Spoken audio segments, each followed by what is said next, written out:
Arthur អាចនឹងឈឺចាប់ឡើងវិញប៉ុន្តែគាត់បានស្ដារខ្លួនវិញបានព្រោះតែភ្ញាក់ឡើងលឿនពេកប៉ុណ្ណោះលើសពីនេះគាត់ក៏បានរកឃើញ Sylvia ដែលនៅជិតរូងសត្វម៉ាណានោះម្ដាយរបស់ Sylvia បានរងរបួសធ្ងន់ជិតស្លាប់ដូច្នេះគាត់សម្រេចចិត្តជួយសង្គ្រោះ Sylvia មក Vernon បានជឿលើពាក្យកូនប្រុសដោយគ្មានការសង្ស័យព្រោះអ្វីដែលសំខាន់បំផុតគឺកូនជាទីស្រឡាញ់បានត្រឡប់មកផ្ទះដោយសុវត្ថិភាព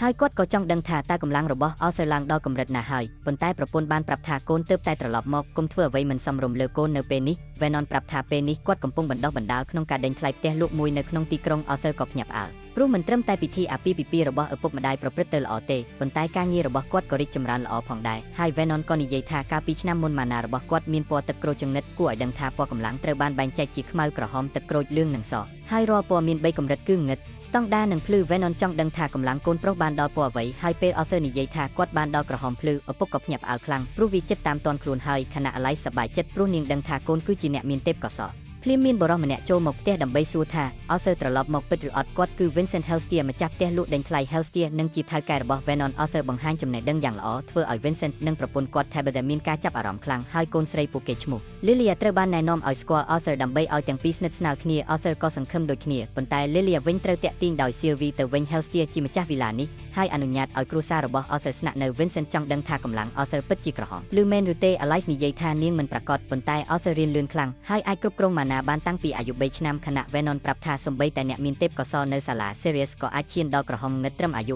52ឆ្នាំប៉ុណ្ណោះបន្ទាប់មកការវឹកហាត់ចាប់ផ្ដើម Arthur បើកការវាយប្រហារជាបន្តបន្ទាប់ធ្វើឲ្យឪពុកភ្ញាក់ផ្អើលហើយបង្ហាញថាធាតុភ្លើងរបស់គាត់បានភ្ញាក់ឡើងក្នុងពិភពនេះអ្នកប្រើម៉ាណាមានការលះបង់ចំពោះធាតុជាក់លាក់មួយអ្នកប្រើវេទមន្តនឹងស្វែងរកធាតុសមរម្យហើយហ្វឹកហាត់គ្រប់គ្រងវាប៉ុន្តែអ្នកណែនាំមិនច្បាស់លាស់បែបនោះទេពួកគេត្រូវខិតខំរកឲ្យឃើញធាតុដែលសមនឹងខ្លួនក្នុងជីវិតមុនរបស់ Arthur ក៏មានធម្មពលស្រដៀងវេទមន្តហើយថាថៃដែលអាចគ្រប់គ្រងដោយខ្លួនឯងហើយទោះត្រូវប្រឹងប្រែងច្រើនប៉ុន្តែលទ្ធផលមានតម្លៃជាងការប្រយុទ្ធរវាងឪពុកនិងកូនកាន់តែខ្លាំង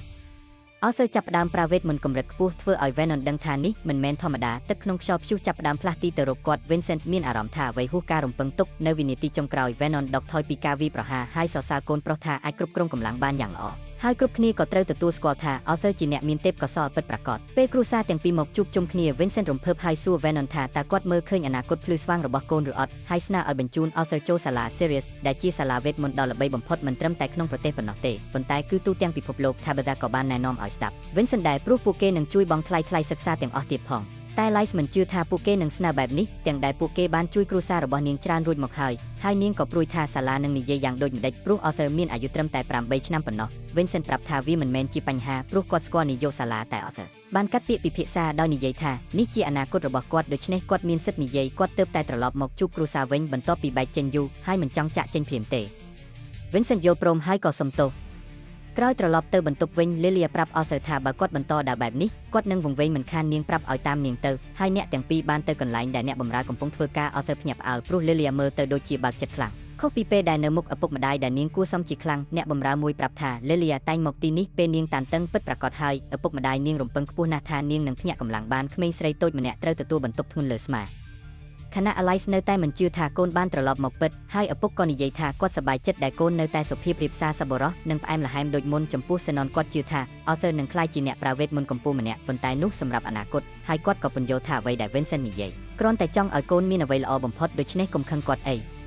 ព្រឹកបន្ទាប់ Arthur រត់ចុះមកក្រោមខណៈ Lilia ត្រូវបានអបពីមិត្តចាស់របស់ Zenon ដែលមកលេងបន្ទាប់ពីដឹងថា Arthur ត្រឡប់មកពេលជួបគ្នាវិញពួកគេសប្បាយចិត្តខ្លាំងដល់ថ្នាក់ស្ទើរទប់អារម្មណ៍មិនបានហើយក្រុមផ្សងព្រេងចាប់ផ្ដើមរំលឹកអំពីការផ្សងព្រេងជាច្រើននៅទីក្រុងព្រំដែន Eastern Arthur ទើបដឹងថាគាត់មិនស្គាល់អ្វីអំពីអាណាចក្រ Seven និងពិភពធំទូលាយនេះឡើយដូច្នេះគាត់គិតថាការក្លាយជាអ្នកផ្សងព្រេងដើម្បីស្វែងយល់ពិភពលោកមិនមែនជាគំនិតអាក្រក់ទេនៅចុងក្រោយ Lilia អង្គុយម្នាក់ឯងដូចជាកំពុងគិតអ្វីមួយខណៈ Arthur អង្គុយហាត់រៀនដូចធម្មតាហើយ Zenon ត្រឡប់មកវិញធ្វើឲ្យគ្រប់គ្នាមានអារម្មណ៍ថា Arthur បានត្រឡប់មកផ្ទះពិតប្រាកដប៉ុន្តែ Arthur ក៏មានការព្រួយបារម្ភមួយនៅក្នុងចិត្តនៅពេលគាត់ដឹងថាការត្រឡប់មកផ្ទះមិនមែនមានតែសេចក្តីសុខប៉ុណ្ណោះទេ